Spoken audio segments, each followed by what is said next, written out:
Magandang gabi sa inyong lahat. Narito ang inyong weather update para sa gabing ito at sa mga susunod na mga araw. Ayon sa PAGASA, patuloy na umiiral ang southwest monsoon o habagat sa buong bahagi ng Luzon. Ngayong gabi, inaasahan ang mga scattered rains and thunderstorms sa Ilocos Region, Zambales, Bataan, Batanes at Babuyan Islands. Mag-ingat po tayo mga kababayan dahil maaaring malakas ang pag-ulan na maaaring magdulot ng pagbaha at pagguho ng lupa. Sa Metro Manila, Calabarzon, Mindoro Provinces, Palawan, nalalabing bahagi ng Central Luzon, Cordillera at Cagayan Valley Region, asahan pa rin ang maulap na panahon ngayong gabi. Mataas ang tsansa ng mga pag-ulan dulot ng habagat. Samantala, sa iba pang bahagi ng Luzon, isolated rain showers lamang ang inaasahan mula hapon hanggang gabi. Sa Visayas at Mindanao, magkakaroon ng isolated rain showers ngayong gabi, dala ng localized thunderstorms. Bukod sa habagat, wala tayong binabantayang low pressure area o bagyo na maaaring makaapekto sa bansa sa ngayon.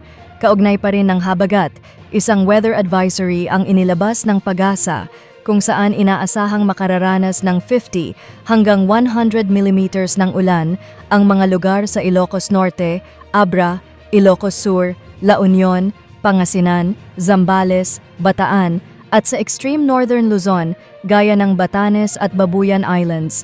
Mag-ingat po ang mga nakatira sa low-lying at bulubunduking lugar dahil sa posibilidad ng baha at landslide. At ang lagay ng panahon bukas, June 2, 2025, dahil sa epekto ng habagat, ang Ilocos Region, Zambales at Bataan ay makakaranas muli ng scattered rains and thunderstorms. Sa Metro Manila, extreme northern Luzon, Cavite, Batangas, Mindoro Provinces at Palawan, inaasahan ang maulap na panahon na may posibilidad ng ulan sa hapon at gabi. Sa nalalabing bahagi ng Luzon, generally fair weather na may mainit na tanghali at may tsansa pa rin ng panandaliang ulan sa hapon at gabi. Ang temperatura bukas sa Metro Manila, inaasahan ang temperatura na mula 24 hanggang 31 degrees Celsius, sa Baguio City ay malamig pa rin na nasa pagitan ng 17 hanggang 22 degrees Celsius, habang sa Tagaytay ay bahagyang mas mataas na mula 22 hanggang 28 degrees Celsius.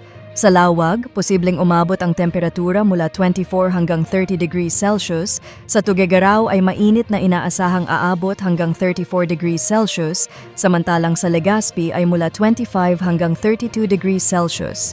Sa Puerto Princesa at Kalayaan Islands, makakaranas ng temperatura na mula 25 hanggang 31 degrees Celsius. Sa Visayas and Mindanao, bukas inaasahan ang mainit at maalinsangang panahon mula umaga hanggang tanghali. Sa hapon at gabi, maging handa sa panandaliang buhos ng ulan mula sa localized thunderstorms. Huwag kalimutang magdala ng payong.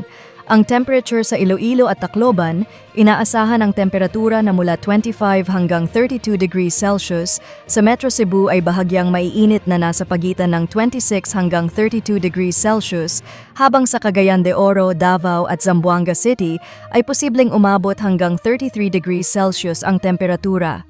At sa lagay ng karagatan, walang gill warning na nakataas sa ngayon, ngunit pinag-iingat pa rin ang mga papalaot sa western seaboards ng Luzon at extreme northern Luzon dahil sa katamtamang pag-alon ng dagat. At sa ating 3-day weather outlook, Metro Manila, maulap at may tsansa ng ulan hanggang Tuesday pero inaasahan ang improving weather pagsapit ng Wednesday. Baguio City, maulap pa rin sa susunod na 3 araw, may posibilidad ng scattered rains and thunderstorms. Legazpi City, generally fair weather sa susunod na 3 araw. Metro Cebu, Iloilo, Tacloban, mainit sa umaga at tanghali, posibleng localized thunderstorms sa hapon at gabi. Metro Davao, Cagayan de Oro, Zamboanga City, isolated rain showers lang ang inaasahan at iyan ang ating lagay ng panahon. Kung nakatulong ang weather update na ito, huwag kalimutang mag-like, mag-share, at mag-subscribe sa aming channel. Pindutin din ang notification bell para lagi kayong updated sa mga susunod naming ulat. Maraming salamat at ingat po tayong lahat.